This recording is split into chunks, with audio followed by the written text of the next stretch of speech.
Zdravím všetkých. Volám sa Gerard Gašparovič, prezývajú ma Gero. Už 15 rokov sa venujem snowboardingu a je to mojím koníčkom a mojím aj živobytím, aj koníčkom cez zimu. A chcem vám predstaviť tento ruksak, ktorý sa stal mojím spoločníkom pri jazdení vo voľnom teréne. Je to ruksak lavínový s lavínovým batohom, ktorý je od spoločnosti K2. Používajú systém BCA, Backcountry Access. Tento ruksak vlastne nosím aj preto, že chodím šlapať a vlastne sa mi do neho zmestia aj nejaké veci na šlapanie, ako napríklad termoska, nejaké veci na prezlečenie, rukavice a tak ďalej. Ďalšou takou výhodou je toho ruksaku, že má camelback, takú násadu pre camelback, do ktorého sa dá vložiť ten vak. Samozrejme, potom v ramene mám dve ramená, ktoré, keď už mám ten camelback, tak vlastne v jednom mám prázdno, sem si môžem namontovať tú hadičku z toho camelbacku a môžem vlastne piť počas šlapania. To je veľmi dobrá vec. V druhom ramene popruhu mám vlastne to ťahlo na aktivovanie lavínového batohu, teda lavínového vaku, ktorý sa nafúkne. Čiže to je veľmi dobrá výhoda. Takisto je plus to, že keď je niekto pravák, samozrejme chytá pravou rukou to ťahlo. Ak je niekto ľavák, tak si toto ťahlo celé môže dať do druhého popruhu, takže môže ľavou rukou ťahať. A zase z tejto pravej strany môže piť vodu z camelbacku. To je podľa mňa veľmi dobrá výhoda.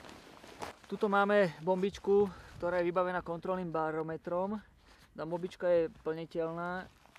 Barometer nám ukazuje, či máme dostatok tlaku. Výhodou je, že sa dá naplniť veľmi ľahko, aj svojpomocne doma, keď má človek bombu so suchým vzduchom. Takisto sa dá aj snímať. Ten vak je robený tak, že ten celý balón, čo je vnútri, aj s tou bombičkou si môžem snímať preč a môžem to používať ako obyčajný turistický batoh. Ďalej tu vlastne v tom hlavnom priečinku sa nachádzajú dve takéto kapsy, rozopínateľné na nejaké drobnosti.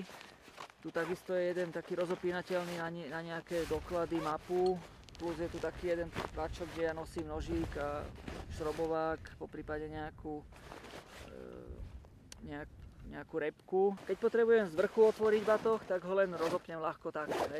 Ak potrebujem vybrať niečo zo spodu, mám tu ešte jeden tretí, ktorý mi umožní si vybrať rýchlo z boku nejaké veci.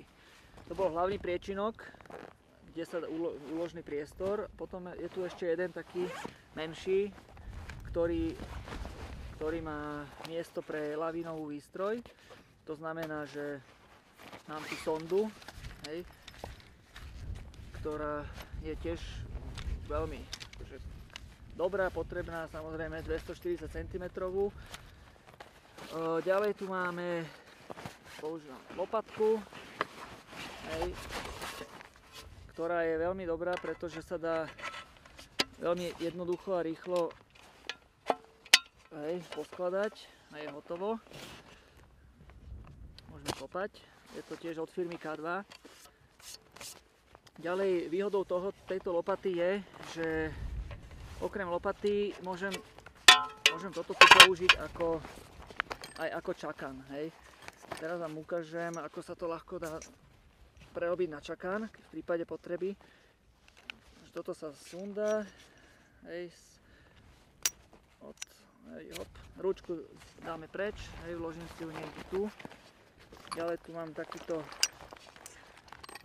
vrecúško, kde sa nachádza čakán, ktorý tiež veľmi ľahko zložím, čiže miesto ručky tam vložíme čakán, zaistíme to a vlastne čakán je hotový. Ďalšími doplnkami alebo tohto batohu je napríklad držiak na prilbu, ktorý sa nachádza sem, tuto. toto jedno pútko, hop, hotovo. A tuto je to druhé pútko. Hop. Druhá možnosť, ako pripnúť prilbu, je v podstate tu na. Tu hore je takisto možnosť, to sa využíva, ak má človek lyže, ktoré sú naprieč, diagonálne.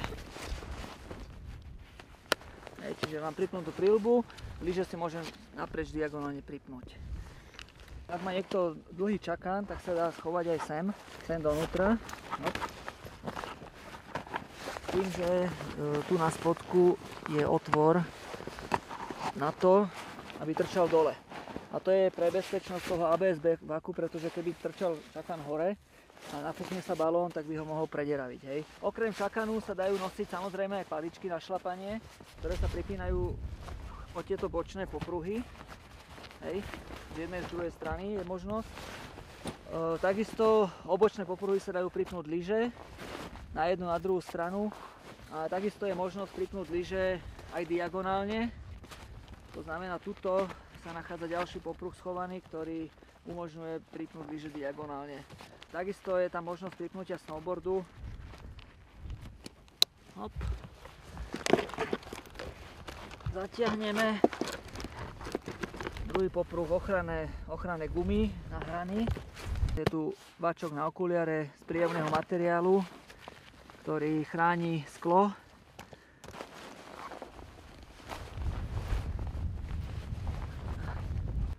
Sú tu ešte dva malé odkladacie priestory na také rýchle použitie, napríklad tieto kapsičky, do ktorého ja si ukladám napríklad kameru alebo mobil. Pri vstupe do lavinového terénu samozrejme ruksak musím dobre zapnúť.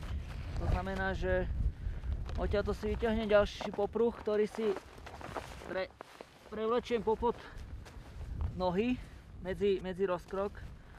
Pútko smeruje na toto a s týmto kovovým pútkom si vlastne stiahnem pás.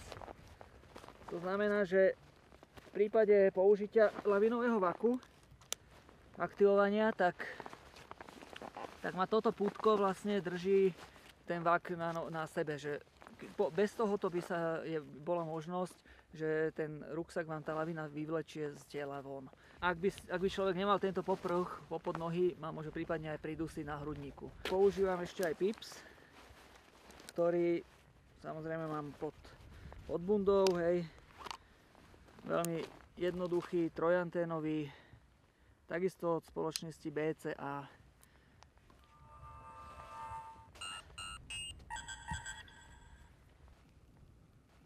Test lavinového batohu.